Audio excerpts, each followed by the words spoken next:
তার ভিতরে একজন নবী, নবী আইয়ুব আলাইহিস সালাতু ওয়াস সালাম।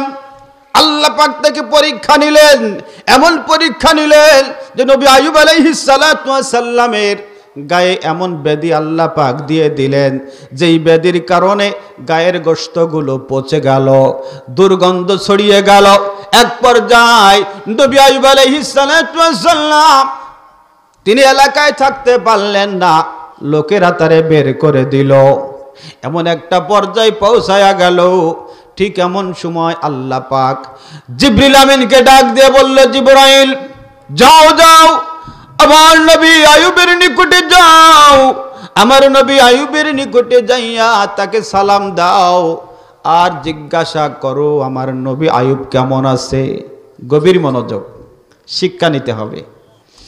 জিবরিল আমিন আসলেন, আইয়ুব আলাইহিস সালাতু ওয়াস সালামকে সালাম দিলেন, তিনি সালামের জবাব দিলেন না। জিবরিল আমিন মনে করলেন হয়তোবা সালামের আওয়াজটা কানে পৌঁছায় নাই, এই জন্য আবার সালাম দিলেন, তাও সালামের জবাব দিলেন না। জিবরিল আমিন অপেক্ষা করতেছেন। কিছু সময় পরে নবী আইয়ুব আলাইহিস সালাতু ওয়াস সালাম সালামের জবাব দিলেন। সালামের জবাব দিয়ে বললেন, জিবরাইল সালামের জবাবটা একটু দেরি করে দিলাম, এর জন্য কি আপনি মনে কোনো কষ্ট পাইলেন? জিবরিল আমিন বলছেন, আল্লাহর নবী আপনি কেন সালামের জবাবটা দেরি করে দিলেন? আল্লাহর নবী আইয়ুব আলাইহিস সালাতু ওয়াস সালাম বললেন, আপনি যখন আমাকে সালাম দিয়েছেন ওই সময় আমার মুখের ভিতরে দুইটা পোকায় আমার জিহ্বার গোশত খাইতেছে। আমার গায়ের গোশত কত পোকায় খাইলো, কোনোদিন ডিস্টার্ব করি নাই, কাউকে বাধা দেই নাই। আজকে এই পোকা আমার জিহ্বার গোশত খাওয়ার জন্য আসছে। আপনি যখন সালাম দিয়েছেন আমি সঙ্গে সঙ্গে যদি সালামের জবাব দেই, জিহ্বাটা লাড়া লাগে, পোকাগুলির খাবারে ডিস্টার্ব হয়। এই জন্য জিবরিল আমিন ওই পোকাগুলো পেট ভরে গোশত খাইয়া যখন মুখ থেকে বের হয়ে গেছে, এরপরে আমি আপনার সালামের জবাব দিয়েছি। জোরে জোরে বলেন আল্লাহু আকবার। বলেন কি খবর? বলে আল্লাহ পাক জানতে চেয়েছেন আপনি কেমন আছেন। আইয়ুব আলাইহিস সালাতু ওয়াস সালাম এই কঠিন বিপদের সময় শুকর আদায় করলেন, যার তিনি কে? একটু জোরে বলেন তিনি কে? আল্লাহ পাক এত খুশি হয়ে গেলেন, যার কারণে আল্লাহ পাক জান্নাতের পানি দিয়া নবী আইয়ুব আলাইহিস সালাতু ওয়াস সালামকে গোসল করাইয়া আল্লাহ পাক আবার সুদর্শন পুরুষ বানায়া দিলেন। নবী আইয়ুব আলাইহিস সালাম পরীক্ষায় পাস না ফেল? জোরে বলেন। আর একজন নবী, নবী ইব্রাহিম আলাইহিস সালাতু ওয়াস সালাম, যাকে নমরুদ দেওয়াল গেছে লাকড়ি জমা করে আগুন ধরিয়ে আগুনের ভিতরে নিক্ষেপ করলো, আগুনের ভিতরে ফেলে দিল। নমরুদের মেয়ে তাকায়া দেখে ইব্রাহিম আগুনের ভিতরে বসে আছে, আগুনের ভিতরে বসে আছে, আগুন তার গায়ের একটা পশমও জ্বালাইতে পারছে না। একটু জোরে বলেন আল্লাহু আকবার। আল্লাহ তোমার নীলা খেলা কেউ বোঝে কেউ বোঝে না, তুমি কাউকে রাখো গাছতলাত মাওলা, কাউকে রাখো বালাখানা। আরে আল্লাহ তোমার নীলা খেলা কেউ বোঝে কেউ বোঝে না। বোঝে? ইব্রাহিম তোমার নবী ছিল, নমরুদে আগুনে ফেললাম, আগুন হইল ফুল বাগিচা, আগুন হইল ফুল বাগিচা, পশম তাহার জ্বলল না। আল্লাহ তোমার নীলা খেলা কেউ বোঝে কেউ বোঝে না, ঠিক না? নমরুদের মেয়ে তাকায়া দেখে ইব্রাহিম আগুনের ভিতরে বসে আছে, আগুন তার একটা পশম জ্বালাইতে পারছে না। এবার নমরুদের মেয়ে জিজ্ঞাসা করে, কি কারণ, তোমার গায়ের পশম কেন জ্বলে না, তুমি কেন জ্বলো না, তোমাকে কেন পোড়াতে পারে না? নবী ইব্রাহিম বলে, আমি যেই পথে আছি, ওরে এই পথে থাকলে দুনিয়ার আগুন তো দূরের কথা, জাহান্নামের আগুন পর্যন্ত জ্বালাতে পারে না।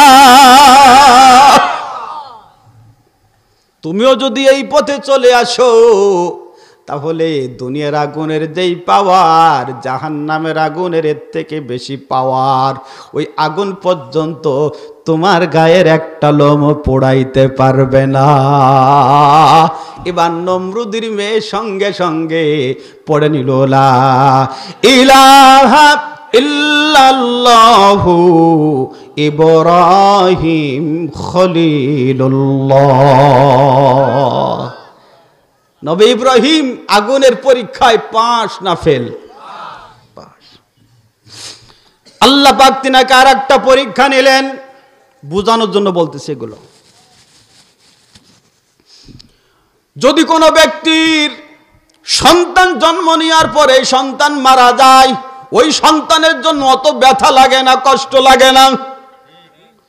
অথচ সন্তানের বয়স যদি 7 বছর হয়, সন্তান যদি দৌড়াদৌড়ি করে, সন্তান যদি আব্বা বলে, সন্তান যদি আব্বাকে ডাকতে পারে, মাকে ডাকতে পারে, এই সন্তান যদি দুনিয়ার থেকে বিদায় হয়, মা পাগলের মতন হয়ে যায়, বাবা পাগলের মতন হয়ে যায়। কারণ শুধু মারা নয়, মারা যাওয়া নয়, এই সন্তান যদি অসুস্থ হয়, মনে হয় যেন সন্তানের থেকে মা বেশি অসুস্থ, সন্তানের থেকে বাবা বেশি অসুস্থ। কারণ মার খাওয়া বন্ধ হয়ে যায়, বাবার খাওয়া বন্ধ হয়ে যায়। কারণ দুনিয়াতে মা বাবা সন্তানকে যতটুকুন ভালোবাসে, এরকমের ভালো দুনিয়ার কেউ বাসে না। হায়াত যদি নাহি থাকি আমার সন্তানের, মোর হায়াত দিয়া বাঁচাওয়া আমার সন্তান রে। চাচা বলো, চাচি বলো, তারা কেউ পার না, ভেবে দেখো মা বাবার মতো আপন কেউ হবে না। পাড়া পড়শি যদি কে হয় আমায় মারিত, খবর পেয়ে মা বাবা দৌড়ে আসিত, মোদের গায়ের ধুলা বালু মা ঝাড়িয়া,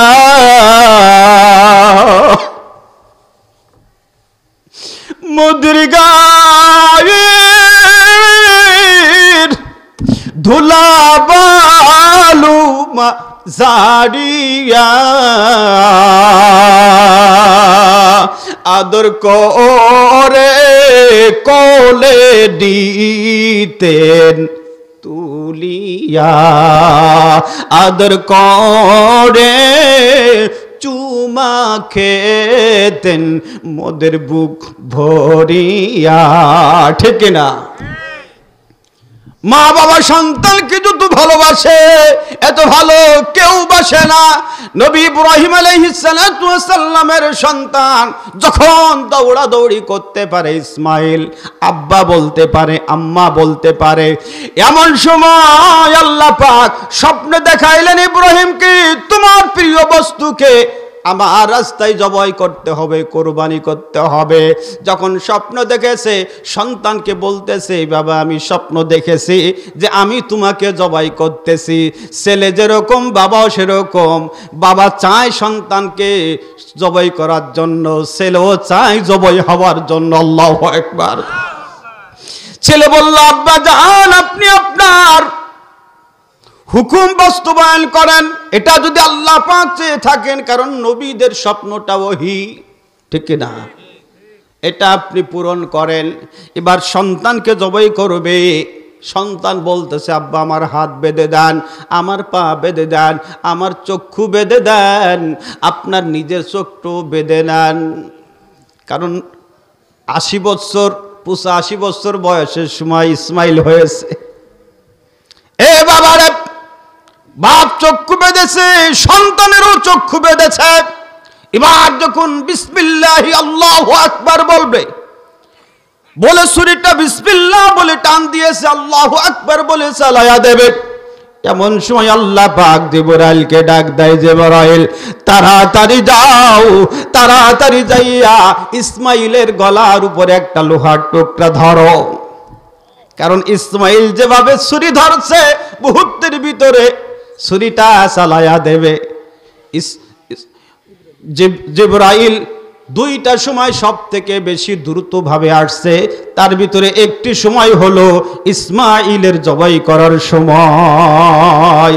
জিবরিল আমিন আসলেন, এসে সঙ্গে সঙ্গে ইসমাইলকে ওখান থেকে সরাইয়া একটা দুম্বা শোয়া দিল, সঙ্গে সঙ্গে দুম্বাটা জবাই হয়ে গেল। ইসমাইলের ইব্রাহিমের কলিজাটা ভরে গেল যে আমি আল্লাহর হুকুম বাস্তবায়ন করতে পেরেছি। তিনি যখন আল্লাহু আকবার বলেছে, পিছনের থেকে দাঁড়াইয়া ছেলে ইসমাইল আল্লাহু আকবার বলেছে, চক্ষু খুলেছে, চক্ষু খোলার সাথে সাথে তাকায়া দেখে ছেলে ইসমাইল পিছনে দাঁড়া, সামনে একটা দুম্বা জবাই হয়ে গেল। ইব্রাহিম নবীর মনের ভিতরে ব্যথা, ও আল্লাহ তুমি কি আমার উপরে নারাজ হয়ে গেছো? তুমি কি আমার কুরবানি কবুল করো নাই? যে ইসমাইল দাঁড়ায় আছে, দুম্বা জবাই হয়ে গেছে। ছেলেকে ডেকে বলছে, ছেলে তুমি কি কোনো চালাকি করেছো? বলে না আব্বা জান, আমি কোনো চালাকি করি নাই। জিবরিল আমিন বলছে, ও আল্লাহর পয়গম্বর, আল্লাহর নবী, আল্লাহ আপনার অন্তরের কুরবানি খবর আল্লাহ জানে, ইসমাইলের অন্তরের কুরবানির কথাও আল্লাহ জানে। এই জন্য আপনার পরীক্ষায় আল্লাহ পাক আপনাকে পাশ করায় দিয়েছে। অতএব ইসমাইলকে জবাই করা লাগবে না, তারও জবাই হওয়া লাগবে না। কিন্তু বাবা জানতেন না ছেলে জবাই হবে না, ছেলেও জানতো না আমি জবাই হব না। ছেলে জানে আমি জবাই হয়ে যাব, বাবা জানে সন্তান জবাই হয়ে যাবে।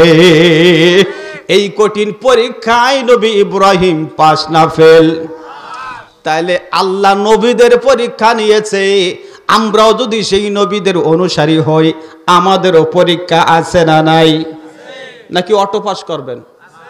হ্যাঁ, এক ছাত্র আমার একাই, হুজুর দোয়া করেন পরীক্ষা। আর ঠিক আছে, আল্লাহ তোমার হেফাজত করুক, পাস করাক।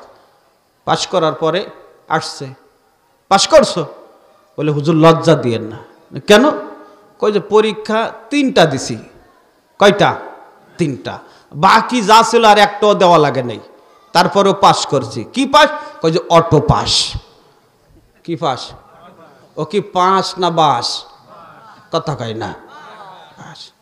আমি বললাম বেটা মন খারাপ করিস না, তুই যে পাস করছিস, বিবাহ করার পরে বাচ্চারে বলবি, সন্তানদের বলবি, চেনেস বেটা অটো পাস।